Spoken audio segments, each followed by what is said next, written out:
There is a strange ache spreading through the modern world, a nameless emptiness that clings to the soul. You're surrounded by people, yet you feel abandoned. Everything moves, and yet you feel like a shadow standing still. Have you ever felt that? According to a 2020 survey by Cigna, over 61% of American adults report feeling lonely, a number more alarming than any physical epidemic.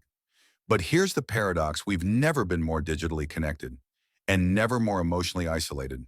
Have you ever asked yourself, why do I feel this way? Why does life, just when it seems to be going fine, suddenly pull me into a cold, silent void? Is something wrong inside me? Carl Jung, the legendary psychoanalyst who dared to step into the darkness of the soul, had a very different answer. He didn't see isolation as failure. He saw it as a sacred doorway to profound awakening. Jung once wrote, "Your vision will become clear only when you look into your heart. Who looks outside dreams, who looks inside awakens." We search for meaning in the world out there, but it is often the darkness within that holds the first spark of light. Now imagine, what if your loneliness isn't a flaw but a rite of initiation? What if that terrifying silence is actually the alchemical fire of the soul, where the old self burns away and the real you is born? That's not something you'll hear in typical self-help advice. But in analytical psychology, especially in the Red Book, Jung describes isolation not as withdrawal, but as the first step into discovering the self, a journey not everyone dares to take. That journey is called individuation, the process of becoming whole, of letting your inner light and shadow meet. And like every mythic quest, it begins in solitude. In this video, we'll explore why isolation is not a dead end, but a sacred right of the soul, how to recognize the invitation hidden inside loneliness, and what happens when you no longer fight the silence, but walk into it as Jung once did. You are not abandoned. You are being called home. Keep watching, because what awaits in the next part is a mirror that reflects your soul.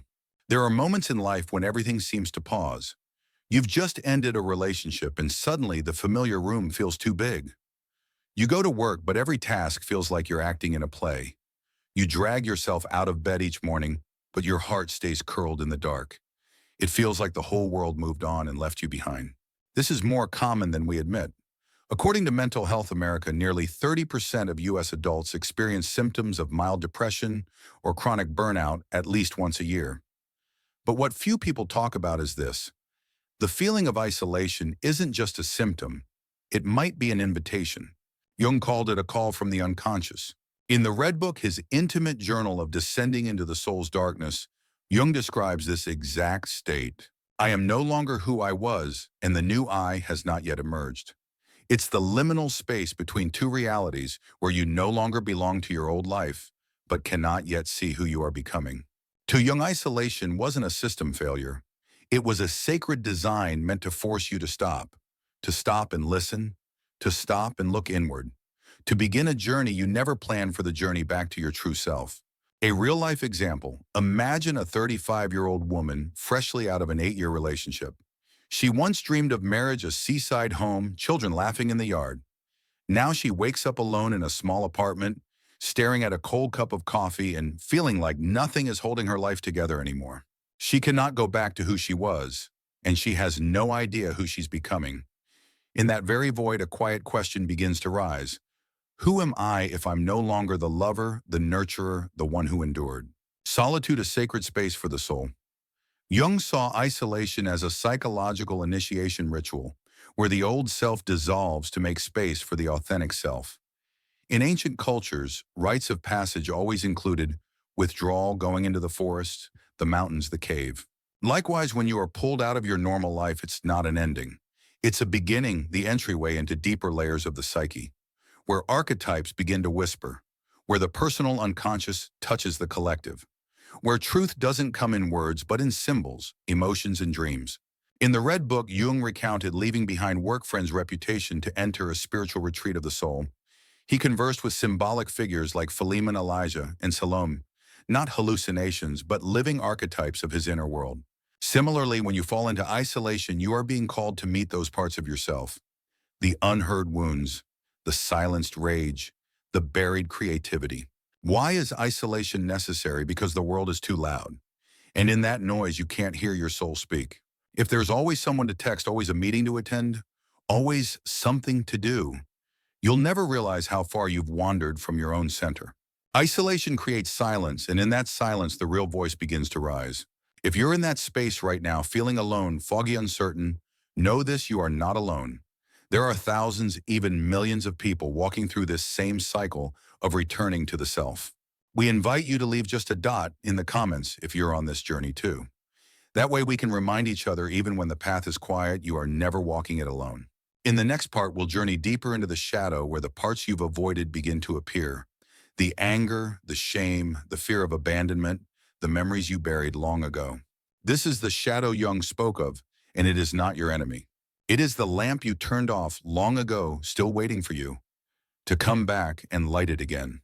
Facing the darkness when the shadow speaks. Have you ever tried sitting in complete silence? No phone, no music, no one nearby, just you and yourself.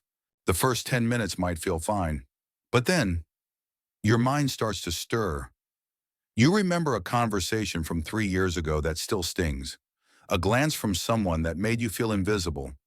Things you thought you forgot suddenly return, vivid and unsettling. Carl Jung called this the arrival of the shadow, the psychological darkness that holds everything we've refused to see, everything we cannot accept, everything society and family pushed outside the light. How we run from the shadow. The modern world is designed so you never have to face yourself. When the darkness stirs, you open TikTok. When sadness knocks you, text an ex.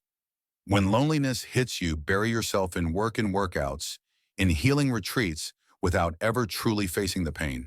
Jung once said, people will do anything, no matter how absurd, to avoid facing their own souls. And in every escape, a silent archetype awakens the addict. This isn't just about substances, it's anyone addicted to anything: work, relationships, even spirituality, just to avoid feeling. The deepest addiction is not to a drug, but to avoiding pain. The wanderer, the inner drifter. Some don't become addicted, but they drift. From one relationship to another, from healing workshop to spiritual retreat. Each time saying, I'm finding myself. But still, they don't. Because what they're looking for isn't in Bali. It's not in tarot cards. It's not in energy circles.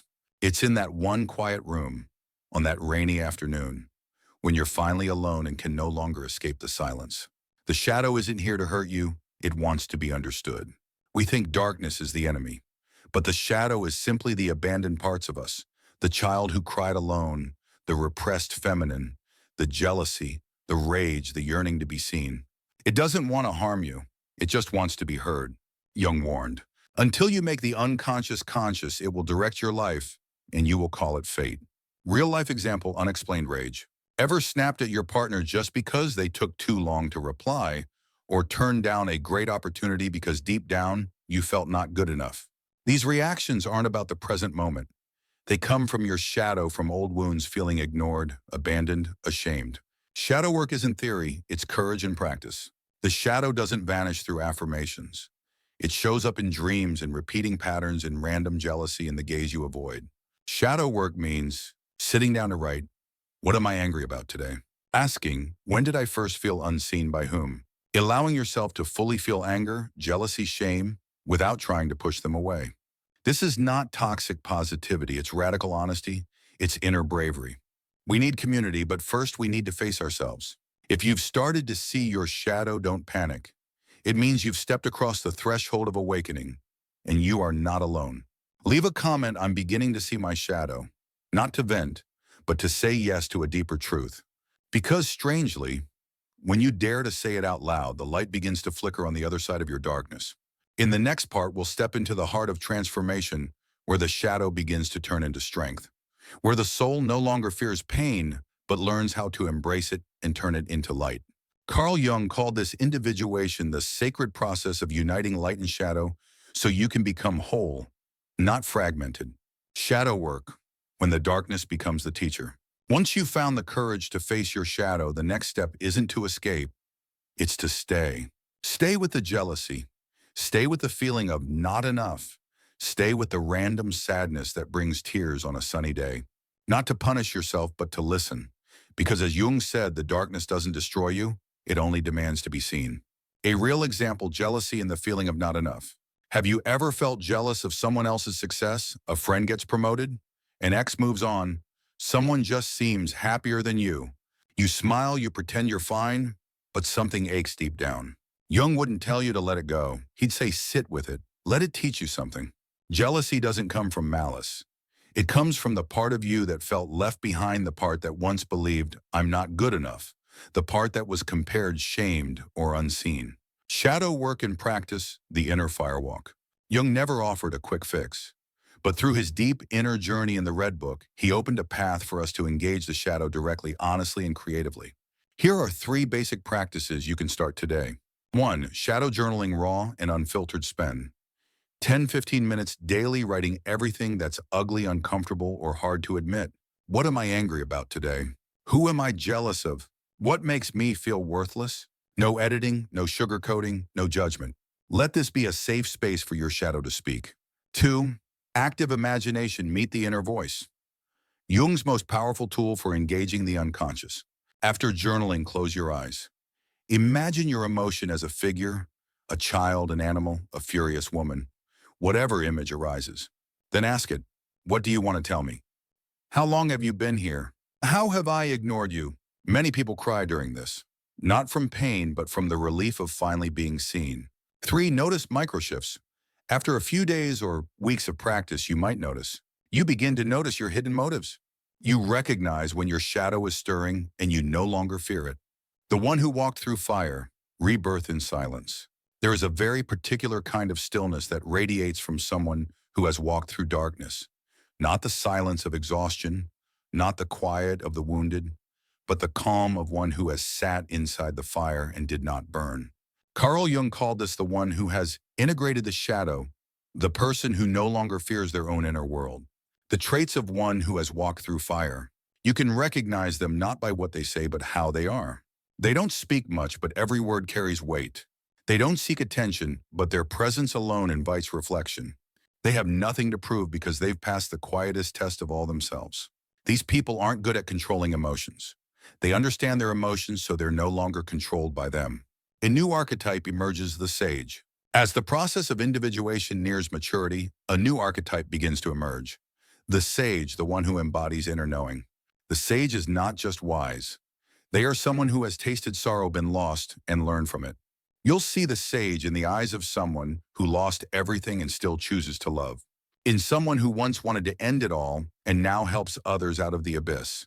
The sage doesn't preach. They simply exist and their presence heals. Another archetype, the healer. Some who've passed through darkness don't become teachers. They become healers.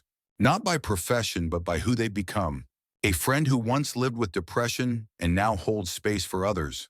Someone who battled addiction and now understands hunger deeper than hunger itself. Someone who failed deeply and now quietly says, I get it. I've been there. The healer doesn't use magic tools. Their empathy is the tool. The quiet power, no longer pulled by noise. After the inner journey, something changes. You're no longer drawn to drama, fake news, or half-hearted relationships. You don't overreact when misunderstood. You've misunderstood yourself and survived. You begin to hold space for others because you once needed it and didn't have it. Those who've walked through fire become a compass. They don't just get better, they become a mirror, a rare kind. Not the kind that reflects the mask you wear, but the one that reflects the self you've forgotten. Someone who has worked with their shadow doesn't need to tell you to love yourself. Their presence reminds you of the truth you already carry. If you've ever walked through a dark season, if you've touched your own shadow and kept going, you didn't just survive. You became a light. Leave a comment, I've walked through the dark and I am listening. Someone might need to read exactly that today to know they're not alone. We've moved through loneliness, the shadow rebirth, and the emergence of inner archetypes. But the journey doesn't end when you become a better version of yourself. It ends when you bring that light back into the world. Carl Jung once said, individuation is not complete until you share yourself with the world. So what happens when the one who walked through fire steps out and begins to live authentically among the crowd? In the final chapter, we'll map the return to life, but not as the person you used to be. When the one who walked through darkness becomes a light for others. Jung once said, we do not become enlightened by imagining figures of light, but by making the darkness conscious. But what happens after that? After the quiet awakening, after you've passed through isolation, after the shadow no longer controls you, after you begin to live with wholeness, You don't return just to get back to life. You return to offer your soul to the world. The wounded healer, one who heals because they've been torn. Jung introduced a powerful archetype, the wounded healer, the one who heals because they were once deeply wounded. They didn't avoid suffering, they walked through it and came out the other side carrying a gift. That gift isn't advice, it's not a five-step formula, it's presence. Compassion born not from theory but from intuition. Serving the souls of others without a title. Not everyone who walks through the dark becomes a therapist or healer by profession. There are many ways to serve the soul of others simply by how you live. You share your journey not to be admired but to let others know they're not crazy, they're transforming. You write, paint, or create music not to become famous, but to give voice to inner beauty. You mentor, coach, or simply listen with a heart free of judgment. What you offer isn't perfection, it's depth. And in a loud world, depth is rare. A new kind of connection, quiet but true. When you no longer fear solitude, you no longer connect out of need, you connect out of truth. You begin to draw in others who are on their own path inward, not because you're the same, but because you're both moving toward authenticity. From there, a new kind of community emerges, not loud, not flashy, but quiet, powerful like firekeepers. If you've walked through darkness, leave a comment, I'm ready to share the light I carry. You may not see the impact right away, but sometimes a sentence, a video, a single look of understanding can save a soul. And you could be the one who plants that seed not for fame, but for life itself. At the final threshold of this journey, the one who has passed through shadow must answer one sacred question. How will I live with the new light I now carry? We'll close this video with a final reflection from Jung, so that you don't just leave loneliness behind, but step into a new way of living. Deeper, truer, more meaningful. Carl Jung once said, your vision will become clear only when you look into your heart. Who looks outside dreams, who looks inside awakens. And if you've stayed with this video until this very moment, perhaps you too are standing at the threshold of that awakening. There is no bell that rings to tell you you're done. No certificate handed out saying you've made it through the darkness. Maybe it's just a small, quiet moment when you're sitting alone on an ordinary evening and you realize you are no longer who you used to be. It all begins in silence. Never underestimate a season of solitude. Don't belittle the act of sitting down to journal your thoughts.